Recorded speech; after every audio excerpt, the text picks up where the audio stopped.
Promulgada há 17 anos, a Lei Maria da Penha é citada pela ONU como uma das 3 melhores legislações mundiais no enfrentamento à violência contra a mulher. Mesmo assim, os desafios para mudar uma cultura de agressão às mulheres no Brasil são gigantescos. Uma pesquisa do Fórum Brasileiro de Segurança Pública, divulgada este ano, aponta que todas as formas de agressão de gênero aumentaram no país. 18 milhões de mulheres foram vítimas de violência em 2022. Como diminuir esses números? Como garantir a aplicação adequada da Lei Maria da Penha? É sobre este assunto que eu converso agora com Cristina Tubino. Ela é presidente da Comissão de Combate à Violência contra a Mulher da OAB. Cristina, obrigado por participar aqui do Cidadania. E eu já começo te perguntando, é um contrassenso? A gente tem uma legislação considerada uma das melhores do mundo e a gente tem esses dados de 2022, né, apresentados agora em 2023, apontando aumento de agressão. É um contrassenso isso? Bom, primeiro, muito obrigada pelo convite, estar aqui participando. Não necessariamente é um contrassenso, né? Primeiro de tudo, a Lei Maria da Penha, se nós formos ver ao longo da história, ela é uma lei muito nova.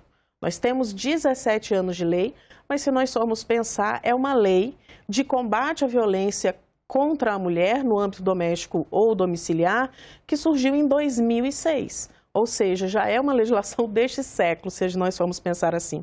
Então, ela é uma legislação nova. E uma lei, ela não é suficiente, muitas das vezes, para mudar uma realidade que historicamente já se apresenta para nós. Então, ela vai trazer uma mudança de regramentos, ela vai trazer uma perspectiva nova, mas ela não necessariamente vai impor uma mudança de comportamento para as pessoas. Pelo menos não a curto prazo. Exatamente, principalmente não a curto prazo. E especialmente que a Lei Maria da Penha, ela tem uma coisa, talvez seja isso que a transforme numa das melhores do mundo. Ela tem uma questão que é muito importante. Ela não é uma lei punitiva. A lei, quando foi criada, lá em 2006, ela não tinha nenhum tipo penal previsto nela. Só muito tempo depois é que veio um tipo penal, que é o artigo 224-A, que fala sobre o crime de descumprimento de medidas protetivas de urgência. Mas fora isso, ela é uma lei que, na sua grande maioria de artigos, ela fala de medidas de prevenção. Exatamente porque o legislador corretamente entendeu que, antes de tudo, a gente tem que mudar a forma de pensar da sociedade e como essa mulher é vista na sociedade. Então, a primeira coisa é o quê? Evitar que a violência aconteça, como na grande maioria dos dispositivos com educação. Você falou uma coisa importante, né? A lei, ela previne a violência contra a mulher, o objetivo, e acaba sendo educativo, acaba chegando nesse ponto de mudar a cultura. Antes da gente continuar falando até dos avanços na legislação de combate à violência contra a mulher, vamos lembrar que quais são os tipos de violência. Às vezes a gente pensa só na violência física, mas não é só violência física. Fala um pouquinho, por favor, Cristina, a respeito dos diversos tipos de violência que a mulher pode sofrer. Bom, primeiro, é uma lei que fala qual é o âmbito da aplicação dela, né? Ela fala onde que essas violências podem acontecer, e aí, antes de responder você, isso é importante também. O ambiente doméstico. Porque não é só no relacionamento íntimo de afeto, né? A violência doméstica e familiar pode acontecer no âmbito da família, no âmbito doméstico e nas relações íntimas de afeto. E essa violência, ela pode acontecer de diversas formas, como você bem falou. Às vezes as pessoas acham que é só uma violência física. Sim, a violência física talvez seja aquela mais facilmente perceptível, até pela própria vítima, né? Mas pela sociedade, uma mulher que foi machucada, que tem um roxo, que tem um arranhão, né? Mas são vários os tipos. Então, a gente tem a violência física, nós temos a violência sexual, nós temos a violência patrimonial, que é muito importante e acontece demais. Nós temos a violência moral, que é aquela que está relacionada a ofensas e xingamentos e falas que diminuam a mulher. Até o gaslighting, que falam, por exemplo, que é a manipulação da... Exatamente, né? De fazer com que aquela mulher passe a achar que ela não está... vendo a realidade de forma adequada, né? Para parecer que ela tá louca, né? Tá maluca. E também a violência, que é a que mais acontece, a mais dificilmente perceptível, não só pelas vítimas, mas às vezes aquela que ela mais tem dificuldade de denunciar, que é a violência psicológica. E nesse estudo, e você acompanha, a sua atuação, qual foi a que mais aumentou? A gente tem aí os dados que todas aumentaram, mas qual foi a que mais aumentou? Nós temos, assim, um aumento geral nas violências, nós também tivemos um aumento na comunicação de ocorrências feitas por essas mulheres, um aumento de pedidos de medidas protetivas, mas nós tivemos aumento de um tipo de violência que a mim chama bastante atenção, que é a violência sexual. Inclusive que até foge um pouco até do âmbito só da violência doméstica e familiar, e um dos crimes que mais cresceu foi da chamada importunação sexual, que é um crime onde se realiza qualquer tipo de aproximação de uma mulher, né, de uma pessoa, que não é só a mulher que pode ser vítima, mas o homem também. Porque normalmente a maioria dos casos acontecem com mulheres. Exato. Qualquer tipo de abordagem de cunho sexual para satisfazer a lascívia de alguém, né, satisfazer a sua vontade sexual, com atos que não sejam adequados. O exemplo tradicional que a gente tem é nos transportes públicos, né? Então, a pessoa que se esfrega na outra, que força um contato. Eu não falo mais o exemplo do beijo forçado, porque hoje a gente já tem alguma jurisprudência dizendo que isso caracteriza, sim, estupro, né? Mas a tentativa de chegar perto, de passar a mão, de se esfregar, invadir, né? O espaço pessoal. Exatamente, invadir sem que a vítima deseje. Né? E isso acontece muito no transporte público, acontece em outras esferas também, né? Então, esse crime teve um crescimento muito grande e os crimes sexuais também tiveram. E isso é uma coisa muito importante que eu acho que nós precisamos falar para a sociedade, sobretudo para as mulheres. Elas saberem que elas também podem ser vítimas de violência sexual. Não é porque elas estão dentro de um relacionamento, porque elas estão casadas com alguém, porque elas mantêm uma união estável, que elas são obrigadas a manter um relacionamento sexual, e essa violência sexual vem de outras formas, né? Ou, por exemplo, impedir o uso de métodos anticoncepcionais ou obrigar a utilização de um determinado método anticoncepcional. Qualquer tipo dessas práticas pode caracterizar uma violência sexual. E realmente nós tivemos um aumento significativo nesses casos de violência sexual. Eu vou pegar esse gancho que você está falando, é porque acabou de ser aprovado na Câmara dos Deputados, né, agora no início do segundo semestre, o protocolo não é não, e agora ele vai ser analisado pelo Senado, sendo aprovado pelo Senado se torna lei.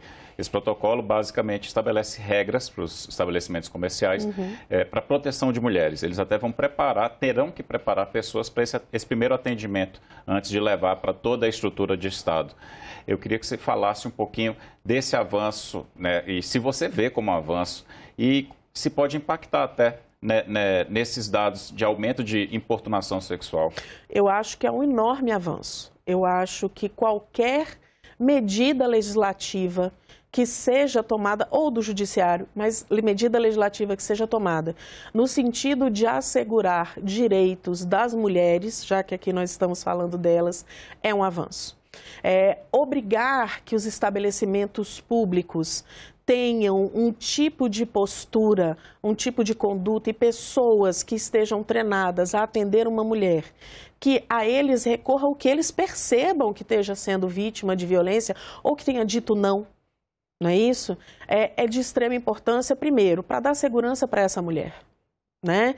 Segundo, para que essa mulher possa fazer valer os direitos dela de pessoa, de ser humano. Né? Ela é um ser humano, ela tem os mesmos direitos e uma abordagem indevida, invasiva, agressiva, ela deve ser de todo rechaçada. E combater a violência contra a mulher não é só um objetivo ou um fim da mulher, ou da vítima, ou de nós mulheres, é de todos, né? Então, o compromisso, ele deve ser de todos, inclusive de poder legislativo, poder executivo e poder judiciário. Vou aproveitar, você falou do papel do Poder Judiciário, também foi aprovado agora no início do segundo semestre, aprovado não, foi decidido pelo Supremo Tribunal Federal, o fim daquele legítima defesa da honra. Exatamente, que muitos agressores, muitos homens que agrediam ou até assassinavam mulheres, utilizavam para poder não serem devidamente punidos. E com a queda da legítima defesa da honra, eu vejo como um marco. Eu queria que você falasse um pouquinho da sua visão a respeito dessa decisão histórica. Não, eu acho absolutamente relevante. A mim, me assustou um pouco nós termos que voltar a discutir esse assunto. Né? A legítima defesa da honra, na verdade, eu acho que para todos entenderem, para a população entender, é importante saber que dentro do Código Penal, nós temos a figura da legítima defesa. Então, é uma legítima defesa que, dentro de uma interpretação dos tribunais, da prática, se usava décadas atrás da legítima defesa da honra. Tivemos alguns casos famosos, né? No Brasil, em que esse foi o argumento e alguns homens foram absolvidos, né, de dizer que teriam matado ou agredido as suas namoradas, mulheres, ex-mulheres, para defender a sua honra masculina, honra de homens que teriam essa honra manchada, porque essas mulheres não se portariam adequadamente. Na visão deles, Na visão deles, porque teriam alguma profissão que não fosse adequada para uma mulher, né, de acordo com os valores que esses homens teriam. E assim, realmente bem ruim a gente ter que discutir isso hoje, né? Já em 2023, né? Então, a gente ter que discutir essa questão. Mas é muito importante que o Supremo Tribunal Federal tenha se manifestado. E mais do que ter a unanimidade, declarado a inconstitucionalidade dessa tese, ou seja, dizer que ela não está de acordo com a Constituição Federal, mas mais pelos fundamentos. Por que o Supremo disse que ela é inconstitucional? O que significa dizer que ela não está de acordo com a Constituição? Porque a Constituição, lá no artigo 226, diz que homens e mulheres devem ser tratados igualmente e têm os mesmos direitos. Então, isso significa dizer que o direito que um homem tem, a mulher tem. Ambos são o que a gente fala que são sujeitos de direitos. E eles são iguais. E assim devem ser tratados. E o Estado, o governo, todos os poderes devem tratar essas pessoas igualmente, homens e mulheres. Então, na medida em que o Supremo Tribunal Federal diz, olha, ninguém pode usar essa tese, significa dizer que eu não vou poder fazer um juízo de valor por causa do que aquela mulher fez, ou do que a profissão que ela tem, ou a roupa que ela usa, ou se ela saiu à noite, porque muitas das vezes a gente vê que esses são alguns dos argumentos que são levantados, né? Infelizmente é cultural, né? A gente tem que combater esta cultura de achar que a mulher é responsável por algum crime, ou seja, responsável por algum crime que foi cometido contra ela, por causa da forma que ela se portou, por algo que ela falou, ou por uma profissão que ela tenha. Vamos fazer um balanço desses 17 anos de Lei Maria da Penha. Ela passou já por atualizações, 25 atualizações até o momento. Qual o balanço que você faz? Bom, eu acho que as atualizações foram necessárias e se mostraram como necessárias ao longo do tempo. A gente precisa entender que nós vivemos numa sociedade dinâmica. 17 anos é bastante tempo em termos legislativos e de funcionamento do judiciário. São 17 anos em que a gente teve evolução de muita coisa, por exemplo, os meios digitais. Né? As plataformas digitais, o mundo virtual é um mundo que acabou sendo um meio para cometimento de atos de violência, não só contra a mulher, mas contra crianças, adolescentes e a população em geral, tá? Porque hoje se discute já há bastante tempo, né? Uma regulação, normas, regras para esse mundo virtual.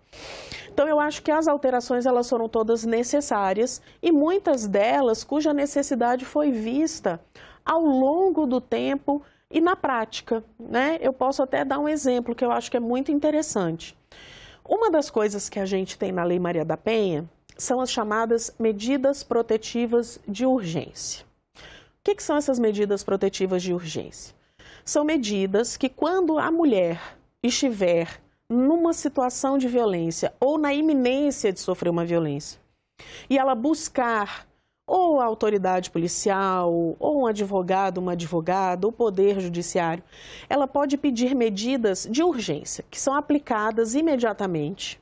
Não precisa esperar a decisão do juiz. Não entra no... Não, o juiz decide, mas ele não vai analisar profundamente a situação. Não vai analisar se um crime aconteceu, como aconteceu, onde aconteceu. Mas são aquelas medidas urgentes para parar aquela violência, para evitar uma escalada. Então, por exemplo, impedir a aproximação de agressor, proibir contato por qualquer meio de comunicação, impedir que a pessoa que comete a violência se aproxime da vítima ou frequente os mesmos locais onde ela frequenta. Por exemplo, afastamento do lar, né, dessa pessoa. A gente sabe que o lar é onde o maior número de violências acontecem, né? A violência doméstica tem essa característica. Mas, por exemplo, recentemente, anos atrás, nós tivemos a inclusão dentro do rol dessas medidas protetivas de medidas que não existiam antes. Que, por exemplo, acompanhamento psicossocial do agressor ou da agressora, da pessoa que comete em tese aquela violência. É importante. Que é importante. A gente não pode esquecer o outro lado. Não adianta só a gente punir. Se o objetivo da lei é prevenir, educar e evitar que essa violência aconteça, a gente também tem que trabalhar com a pessoa que cometeu esse ato de violência. Fazer um acompanhamento psicológico, um acompanhamento multidisciplinar, fazer grupos de reflexão para trazer para essa pessoa valores, conhecimentos, entendimentos diferentes que muitas das vezes na criação ele não teve. E assim evitar que ele volte a repetir aquela violência. Exatamente, porque às vezes a gente pune, a gente afasta do lar, a gente coloca o monitoramento eletrônico, mas no momento em que aquelas medidas se encerram, a violência retorna. Então, é um trabalho muito mais amplo e isso foi uma evolução da lei. Foi perceber que não bastava que aquelas medidas que eram previstas originariamente seriam suficientes. A gente também precisava ajudar aquela pessoa que comete o ato de violência. Na sua visão, qual a atualização necessária neste momento para a lei que a gente tem hoje? O que você sente falta? Bom, não é o que eu sinta falta. Eu acho que houve uma alteração no ano de 2023 muito boa, que era uma questão que na prática sentíamos muita falta, né? Primeiro, do prazo da duração da medida protetiva de urgência, e houve essa alteração no ano de 2023 dizendo que a medida protetiva vai durar enquanto ela for necessária e que ela independe de que haja uma ocorrência com uma tipificação penal, ou seja, um crime. Às vezes, e eu acho que isso é importante para a gente falar para a sociedade em geral, que às vezes mulheres chegam na delegacia e comunicam uma ocorrência e às vezes elas recebem como resposta a seguinte indagação: mas isso não é um crime. Isso pode ser uma violência, mas isso não é um crime. Isso é um problema que a gente tem muito dentro da esfera patrimonial. E como resolver isso? Não é? Então, e agora a gente teve uma alteração legislativa dizendo que a medida protetiva ela poderá ser aplicada independentemente da caracterização do crime. Mas como é que a gente resolve essa mulher chegar na delegacia e não conseguir fazer um registro de ocorrência ou pedir uma medida protetiva? A gente consegue com o treinamento de todos os sujeitos e personagens do Estado e da sociedade que estão envolvidos na defesa e na proteção da mulher. Nesse primeiro atendimento, né? Sobretudo. Eu vejo isso como um grande desafio, é verdade? É um grande desafio. Eu acho que o primeiro grande desafio é a sociedade como um todo, todos os cidadãos, todos nós, entendermos que combater a violência doméstica é uma obrigação e um compromisso de todos. E isso aí perpassa, por exemplo, por esquecermos aquela cultura que nós já combatemos há muito tempo, de que em briga de marido e mulher não se mete a colher, se mete. Não é isso? Por isso que nós temos até em âmbito estadual, em âmbito distrital, muitas legislações impondo até, por exemplo, a obrigatoriedade de síndicos e de vizinhos, de condôminos, de comunicar um ato de violência. Daí a importância do projeto Não é Não. É porque você coloca no papel e de forma muito efetiva essa obrigação de que todos nós temos que agir e combater a violência. Então, primeiro a sociedade. né? E também os sujeitos do Estado. Porque uma mulher, quando ela se vê numa situação de violência, para onde ela vai correr? Se ela não tiver a rede de apoio dela, daqueles familiares, ela vai correr para onde? E às vezes até ela não corre para a família porque a própria família a repreende, né? Exatamente por causa desses valores culturalmente impostos. Então ela vai correr para quem? Ela vai correr para a polícia. Ela vai atrás daquele policial ou daquela policial, polícia militar, municipal, o policial civil. Então, essas pessoas que estão ali na ponta da lança, elas têm que ter um treinamento e têm que ter uma sensibilidade para saber acolher essa mulher, ouvir essa mulher, perceber que é uma violência, que ela está sofrendo muito mais que um crime, né? E fazer os encaminhamentos devidos para que, por exemplo, um juiz aplique as medidas protetivas de urgência. O que é que você diria para uma mulher que está assistindo a gente, está sentindo, você falou, exemplificou, né, vários tipos de violência, está sentindo isso na pele, né, dentro de casa ou por um familiar, por alguém da intimidade dela? O que é que você diria para ela fazer? O que é que ela tem que fazer agora? Ela está te assistindo. Eu sempre tenho muita cautela em falar mulher denuncie, porque eu acho que a gente acaba onerando esta mulher e colocando toda a responsabilidade nela. Para ela eu digo, denuncie, fuja do ciclo de violência, busque informações, informação é poder, busque um apoio, vai na polícia, vá na defensoria pública, procure um advogado ou uma advogada, procure a rede de apoio do seu estado ou da sua cidade, do seu município, que lá eles vão poder lhe informar quais os direitos que você possui. A Lei Maria da Penha estabelece uma série de direitos para essa mulher. Mas eu também dou um recado para as pessoas que veem uma mulher ser vítima de violência. Os vizinhos, os parentes, familiares, colegas de trabalho. Também denunciem.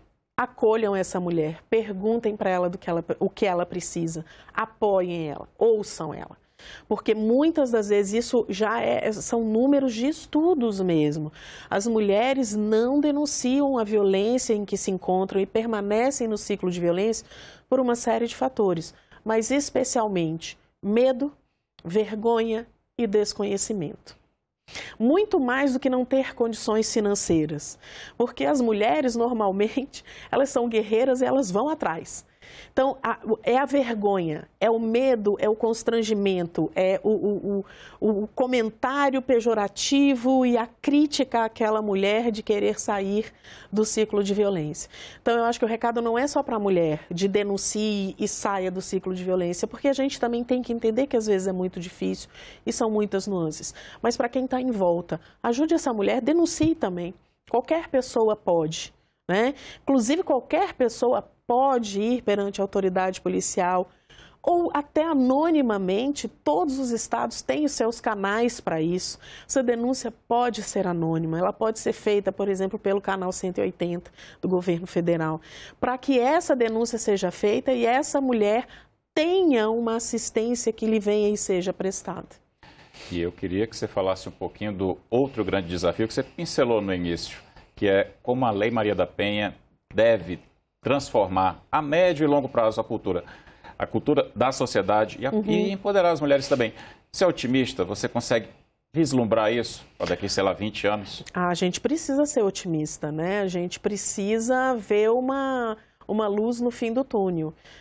Todo mundo que mexe com violência contra a mulher e direito de gênero, tanto quanto quem mexe, por exemplo, com a questão de discriminação racial, a gente pensa positivamente e espera que no futuro a sociedade ela mude a sua forma de ver, né?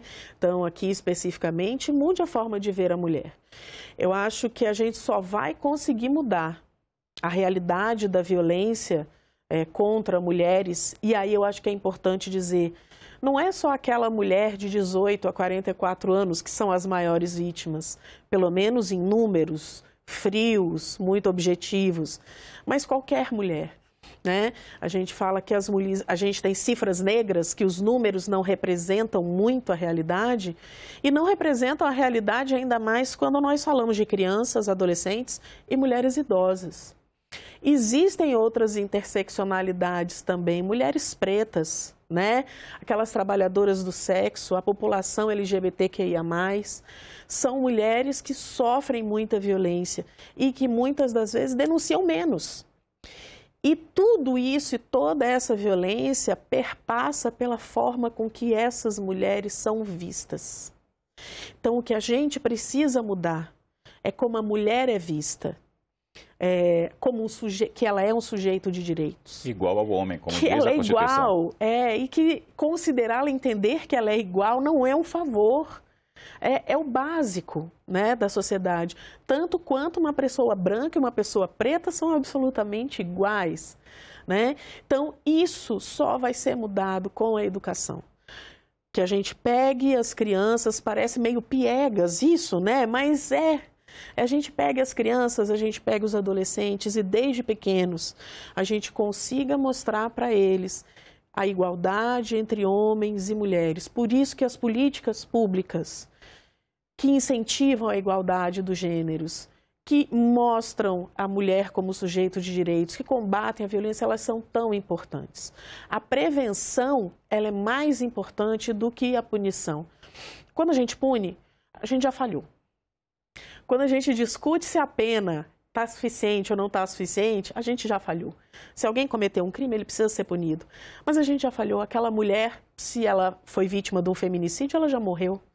Aquela mulher que foi vítima de uma violência, ela já vai ter uma sequela psicológica. Ela já vai ter trazido, analisando friamente, um gasto para o Estado, porque ela não vai estar trabalhando, ela vai precisar de uma assistência. Então, o problema já aconteceu. A gente tem que lutar para que o problema não aconteça. E a lei é importante para isso, porque ela traz preceitos e ideias de medidas preventivas, por exemplo, como colocar o ensino da Lei Maria da Penha como obrigatória nas escolas. Se você lá desde o iniciozinho ensina para aquela criança e para aquele adolescente que o que é certo, o que é errado, a igualdade entre um e outro, pessoas brancas, pessoas pretas, homens e mulheres, a gente dali a algum tempo vai mudar a forma de ver a sociedade como um todo. É um caminho longo, é um caminho difícil, não é fácil, mas em algum momento a gente tem que começar. A torcida para que não demore tanto. Exatamente. Muito obrigado pela entrevista, Cristina. Obrigada a vocês. E muito obrigado a você que acompanhou Cidadania. Para rever e compartilhar este programa, acesse nosso site, senado.leg.br/tv ou nosso canal no YouTube. Obrigado pela companhia e até a próxima.